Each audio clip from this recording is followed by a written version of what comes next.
Eh oui, eh oui, eh oui, la frustration des besoins a une deuxième partie et c'est cette partie-là que nous voulons vous montrer. Est-ce que vous êtes prêts? On regarde ça tout de suite et on en reparle Ouais mon après. pote, c'était une soirée de ouf, man. C'était un truc de dingue, Eh, frérot. À chaque fois. salut, ça va? Oh, Ouais, shit. shit, ouais. Attends, ouais. Je vois que tu utilises ton attends, téléphone, attends, ça va, non, je mais te attends. parle? Tu peux au moins me considérer, je viens déjà à ta rencontre. Dis-moi, mais qu'est-ce qui t'arrive? Qu'est-ce qui m'arrive? Ouais. Tu te fous de moi là, qu'est-ce qui m'arrive? Tu ne réponds pas à mes appels, tu réponds pas à mes textos, rien. Inexistence, totale, C'est vrai. disparition. C'est vrai. Est-ce que tu as une explication? Et je m'en excuse. Franchement, j'étais archi occupé, c'était juste un truc de ouf. Mais regarde, Tu peux envoyer un bref, texto? écoute, on s'en fout. Regarde, la semaine prochaine, mardi prochain, à 20h30, mon pote, il a une réelle brasserie de ouf malade. D'accord? Et je compte t'y emmener. Super, tu vas me faire paroter encore comme d'habitude. Tu vas pas répondre, je vais être obligée de te harceler. Sabrina, c'est moi qui te parle. D'accord? Bah, justement. La semaine prochaine, je t'emmène dîner avec nous. Et t'as intérêt à être là par contre. Est-ce que je peux compter sur toi? Ok. J'espère que vous avez aimé cette scène.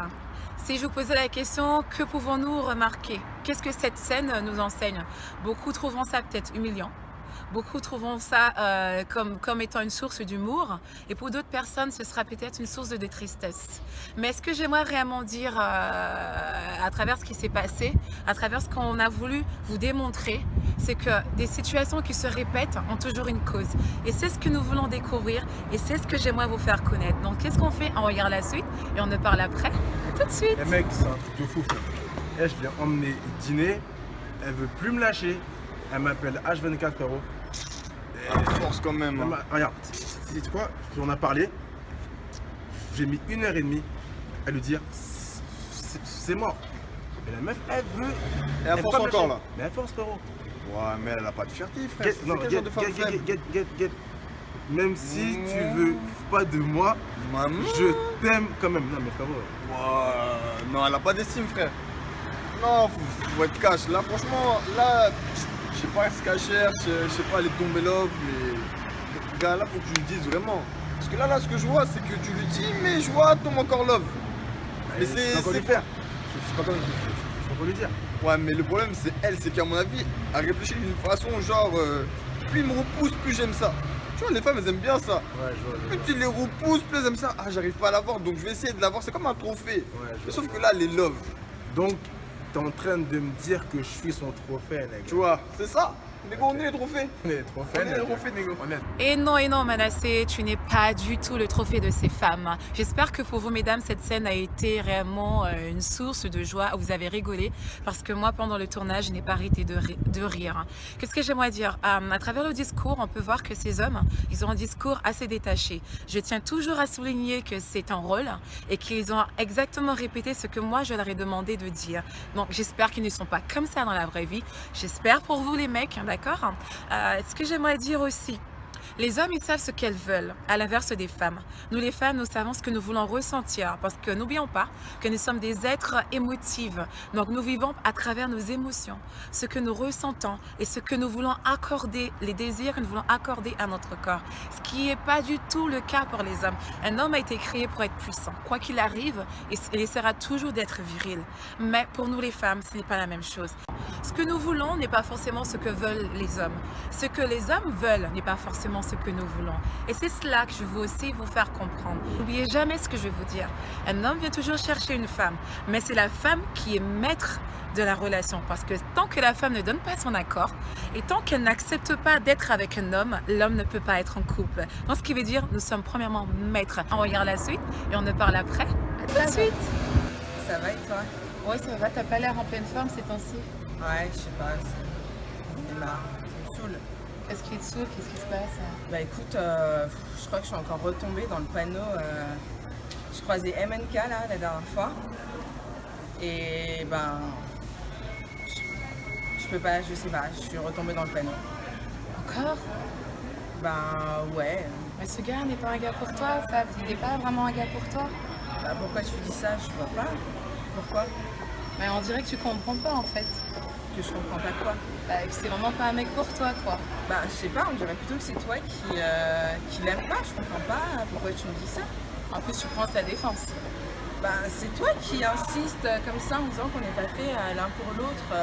Je comprends pas, t'es énervé contre lui, qu'est-ce qu'il t'a fait? Bah non, mais dès le début, je t'ai dit que ce mec n'allait rien faire pour toi.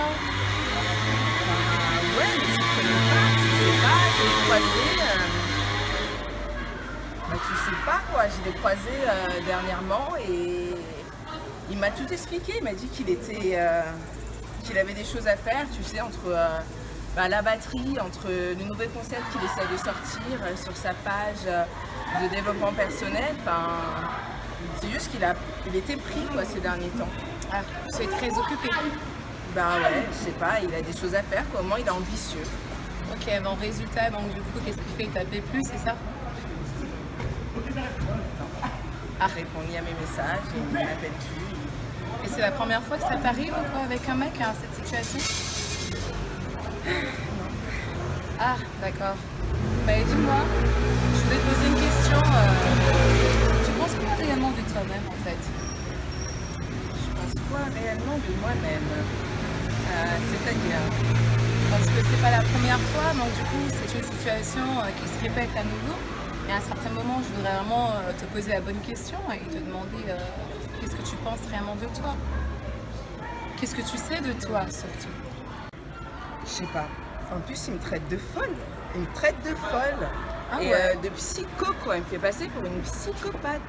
Mais qu'est-ce que tu fais alors? Qu'est-ce que tu lui demandes pour Bah, qu'il je te fais traite rien de de folle? spécial, je sais pas, c'est logique dans une relation. On est censé s'appeler, on est censé se parler, s'envoyer des textos. Il m'appelle pas, bah, je l'appelle, c'est normal. Tu l'as fait combien de fois? Autant de fois que j'ai envie de l'appeler, je sais pas, je sais pas quoi, je l'appelle. S'il m'appelait, je l'appellerais pas. Il Donc- m'appelle pas. Donc du coup, pour te prouver qu'il t'aime et qu'il s'intéresse à toi, tu as besoin qu'il t'appelle. Bah ouais, je sais pas, ça prouve ton attention, ça prouve que je lui manque, ça prouve que j'existe. C'est vrai. Où as-tu Tu appris m'aimes, ça? quoi. Et où as-tu appris ça?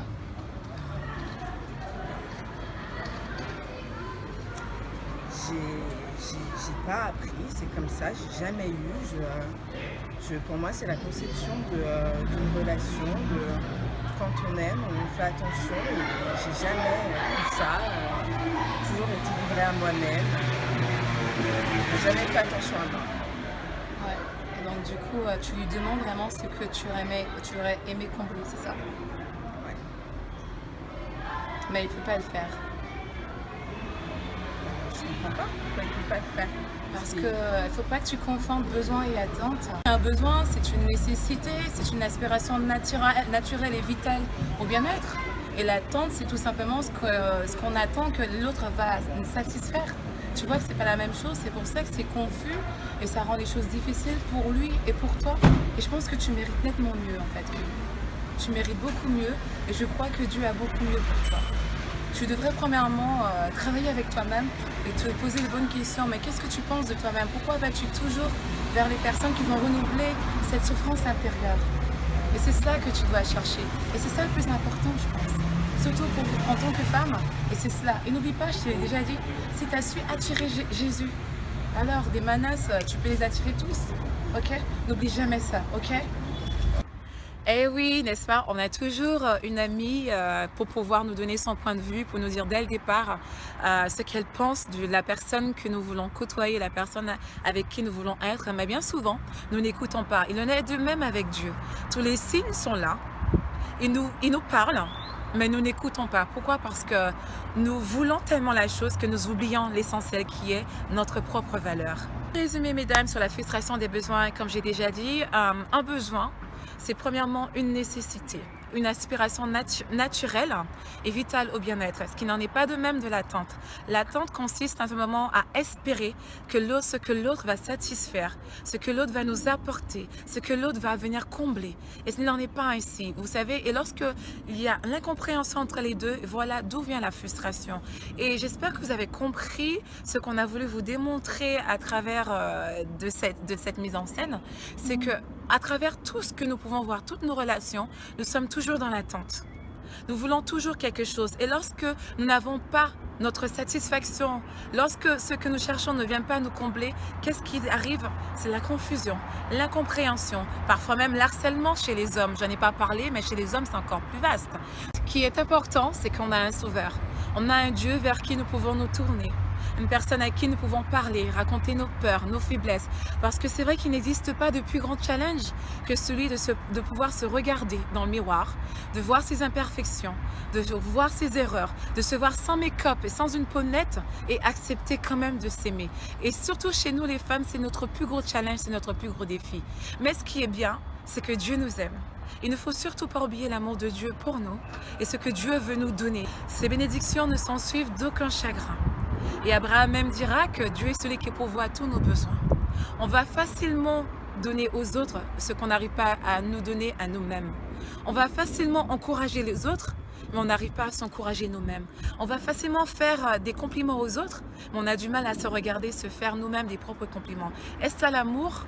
N'est-ce pas Dieu nous-mêmes nous dit « Aimez-vous premièrement ». C'est tel le premier commandement. Et c'est ce que j'aimerais vraiment vous faire comprendre, les femmes, aujourd'hui, que tout est à propos de vous. Il ne s'agit pas réellement de devoir demander à l'autre ce qu'on cherche de l'autre, mais c'est plutôt apprendre à s'aimer soi-même et à être heureuse avec soi-même et à se donner de la valeur. Parce que lorsqu'une situation se répète, c'est que forcément qu'il y a un dysfonctionnement psychique où on ne pense pas des bonnes choses de nous-mêmes, ou qu'inconsciemment, on a une mauvaise image de nous-mêmes. Et c'est ce qui fait que ces événements vont nourrir ce que nous pensons inconsciemment et intérieurement de nous-mêmes. Est-ce que c'est cela que vous voulez tout le temps? Non. Et je pense que vous voulez le meilleur et Dieu a le meilleur pour vous. Et c'est ce que j'ai voulu vous faire comprendre en mode soft aujourd'hui. Et j'espère que vous avez compris. Donc c'est Yves. Donc je vous invite toujours à liker notre page Crée ma vie et surtout à vous abonner à notre chaîne afin de suivre tous les événements qui viennent. Ah oui, un petit secret que je vous livre. Nous avons la dernière et troisième partie que nous allons bientôt tourner où les hommes vont nous livrer tous leurs secrets. Et cette partie permet d'être grandiose. Donc stay tuned et restez avec nous, restez connectés et nous vous aimons.